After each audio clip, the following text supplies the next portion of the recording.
यह घटना है अक्टूबर 2016 की। इस रात को बहुत ठंड थी। इस दिन बारिश के बूंदों के साथ बड़े बड़े ओले भी बरस रहे थे। साफ तौर पे कहें तो यह दिन विमान के उड़ने के लिए बिल्कुल भी अच्छा दिन नहीं था। लेकिन ये क्या, इस दिन फ्लाइट 404 आइसलैंड के रेकाजाविक से पेरिस फ्रांस जाने के लिए उड़ान भरती है। अभी कुछ ही देर हुए थे विमान को आकाश में जाते हैं कि इस सुंदर से गुलाबी रंग के विमान पर जोरदार बिजली गिरी। इससे पहले कि आप कुछ सोचे, मैं आपको बताना चाहता हूं कि एक बिजली के बोल्ट में 1 बिलियन वोल्ट्स होते हैं, जो एक 60 वाट के बल्ब को 6 महीनों तक जलाते रहने के लिए काफ़ी होता है। बस इतना ही नहीं, बिजली के एक वोल्ट का तापमान सूरज के सतह के तापमान से 5 गुना ज़्यादा होता है, जिसके वजह से बिजली गिरते ही उसके आसपास की हवा ध्वनि की गति से गर्म होने लगती है, जिसका नतीजा ये होता है कि एक बहुत ही तेज आवाज़ आती है। और यदि आप बिजली गिरने की जगह से बहुत नज़दीक हैं तो आपकी आंखें बुरी तरीके से अंधी हो सकती हैं, या फिर आसमानी बिजली आपसे टकरा जाए तो आपकी मौत भी हो सकती है। वैसे तो हम लोग जानते ही हैं कि बिजली मदर नेचर के सबसे पावरफुल हथियारों में से एक है। तो आप सोच रहे होंगे कि विमान के साथ बहुत बुरा हुआ होगा, और हम में से बहुत लोग सोच रहे होंगे कि विमान पर बिजली गिरते ही वह विमान 2 टुकड़े में टूट गया होगा, या फिर वह विमान हवा में जल गया होगा, या फिर उसमें तकनीकी गड़बड़ी आ गई होगी और न जाने क्या क्या। इससे पहले कि आप कुछ और सोचे, मैं आपको बता दूं कि उस विमान के साथ ऐसा कुछ नहीं हुआ। सिक्योरिटी रूल के हिसाब से आपके विमान तूफान में उड़ान नहीं भर सकते, और कभी उड़ान के बीच में विमान का तूफान से सामना हो जाए तो वह तूफानी बादलों के नीचे या ऊपर से नहीं उड़ सकते। आमतौर पर बादलों का ऊपरी भाग बहुत ही ऊंचा होता है, जिसके ऊपर से उड़ान भरने से विमान स्पेस में भी जा सकता है, या फिर विमान बादलों के नीचे से उड़ान भरे तो बिजली निसंदेह से टकराएगी। मेरा मतलब कि और क्या एक्सपेक्ट किया जा सकता है जब कोई बड़ा सा मेटल का टुकड़ा बादलों के नीचे से गुजरे तो। लेकिन हमें फ्लाइट में लगे वेदर रडार का शुक्रिया करना चाहिए, जो पायलट को हर तूफान के बारे में सूचित करता है। लेकिन इतना तामझाम क्यों, जबकि विमान को बिजली गिरने से कोई फर्क ही नहीं पड़ता, तो पायलट विमान को तूफान से बचाने की इतनी कोशिश क्यों करते हैं? तो मैं आपको बता दूं, वह बिजली से नहीं, वह खतरनाक टर्बुलेंस से बचने की कोशिश करते हैं जो तूफान के अंदर जाने पर होता है। टर्बुलेंस से विमान में बहुत ही सीरियस प्रॉब्लम आ सकते हैं, जिसमें शामिल है पायलट का विमान से नियंत्रण खो देना, या फिर इससे होने वाली कंपन से यात्रियों के भारी भरकम बैग उन्हीं पर गिर जाना, जिसके वजह से विमान तूफान के केंद्र से 20 मील दूर से ही उड़ान भरता है। कभी कभी तो पायलट को बस विमान को टर्बुलेंस से बचाने के लिए ही दर्जनों किलोमीटर से डाइवर्ट करना पड़ता है। इन सब नियमों के बावजूद आमतौर पर एक रेगुलर इस्तेमाल किए जाने वाले विमान का साल में 2 बार बिजली से सामना हो ही जाता है। लेकिन विमान पर बिजली गिरने से आज तक कोई भी बड़ा हादसा रिकॉर्ड नहीं किया गया।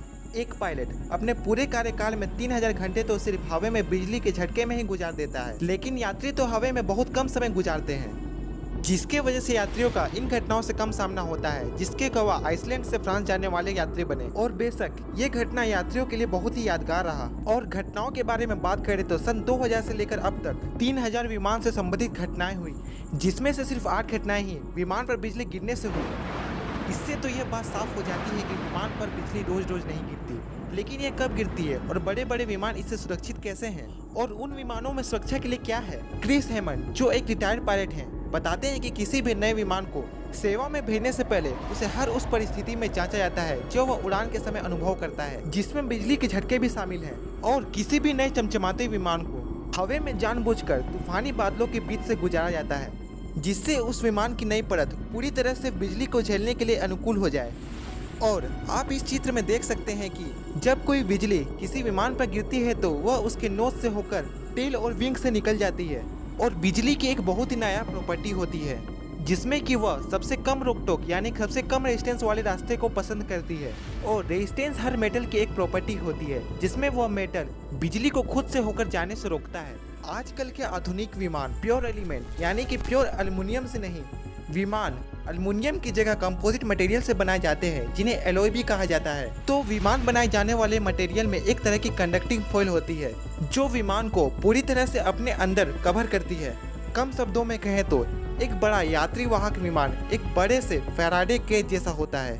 फैराडे केज एक खास तरह का मैकेनिज्म होता है, जिसे इंग्लिश भौतिकी आविष्कारकर्ता माइकल फैराडे ने 1836 में इजाद किया था, जिसके वजह से वह खतरनाक इलेक्ट्रोमैग्नेटिक रेडिएशन से बचा करते थे। जैसे कि जब कोई बाहरी इलेक्ट्रोमैग्नेटिक फील्ड बाहर से केज के ऊपर लगता है तो उसमें जो फ्री इलेक्ट्रॉन्स होते हैं इलेक्ट्रोमैग्नेटिक फील्ड के विपरीत दिशा में गति करते हैं और पूरे केज में बराबर तरीके से फैल जाते हैं।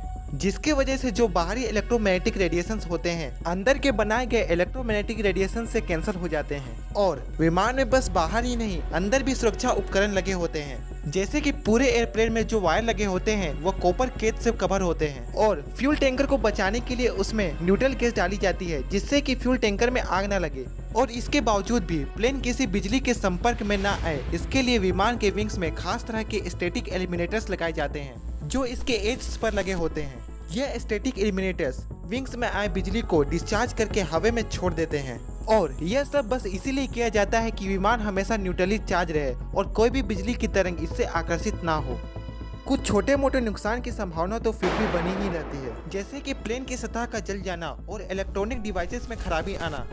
तो यह कोई बड़ी बात नहीं होती, क्योंकि इन उपकरणों के डुप्लीकेट इस विमान में पहले से मौजूद होते हैं और उनको प्लेन में चलते चलते ही बदला जा सकता है। लेकिन मैंने आपको शुरुआत में ही बताया था कि आजकल के आधुनिक विमान को जितना हो सके तूफानी बादलों से बचाया जाता है। इन सब के बावजूद 96% केसेस, हालांकि ये बहुत रेयर होते हैं, तभी होते हैं जब विमान तूफानी बादलों के अंदर होता है। और यदि विमान पर बिजली गिरती भी है तो पायलट को हर एक सिस्टम चेक करना होता है, और यदि किसी भी सिस्टम में गड़बड़ी आ जाती है तो पायलट को फ्लाइट को नजदीकी हवाई अड्डे पे इमरजेंसी लैंडिंग करवानी पड़ती है। लेकिन फ्लाइट 404 के साथ ऐसा कुछ भी नहीं हुआ, जिसके वजह से वो 3.5 घंटे बाद अपने गंतव्य हवाई अड्डे पर लैंड कर पाए। और जब भी कोई विमान हवाई अड्डे पर लैंड करता है तो उसकी बारीकी से जांच की जाती है, हालांकि वो विमान देखने में ठीक लग रहा हो। और जिस विमान पर बिजली गिरती है उस विमान पर मेटल के गलने की वजह से एक छेद बन जाता है, और इन सब चीजों को ठीक करने के बाद ही विमान को हवा में उड़ने की मंजूरी दी जाती है, जिसके वजह से तो फ्लाइट कभी कभी बहुत डिले भी हो जाती है, जिसके वजह से एविएशन इंडस्ट्री को बहुत नुकसान उठाना पड़ता है। हालांकि यह यात्रियों की सुरक्षा के लिए बहुत जरूरी भी होता है। यात्री फ्लाइट के डिले होने पर बहुत इरिटेट भी हो जाते हैं, लेकिन फ्लाइट कभी कभी अच्छे कारणों से भी डिले होती है। तो आप सोच रहे होंगे कि फ्लाइट के अंदर से जब बिजली कड़कती है तो कैसा नज़ारा होता है। तो बाहर से आपको एक तेज फ्लैश दिखाई देगी और विमान में भी कंपन होने लगती है, लेकिन आपको इससे डरने की कोई जरूरत नहीं है, क्योंकि ये एक स्टैंडर्ड कंडीशन में आती है और विमान को इससे कोई खतरा नहीं होता। बिजली का गिरना धरती से वाकई ही बहुत डरावनी परिस्थिति लगती है, और वैज्ञानिक तो ये भी मानते हैं कि बिजली गिरते वक्त यदि आप किसी विमान में हो तो आप धरती पर रहने वाले जीवों से ज़्यादा सुरक्षित हो।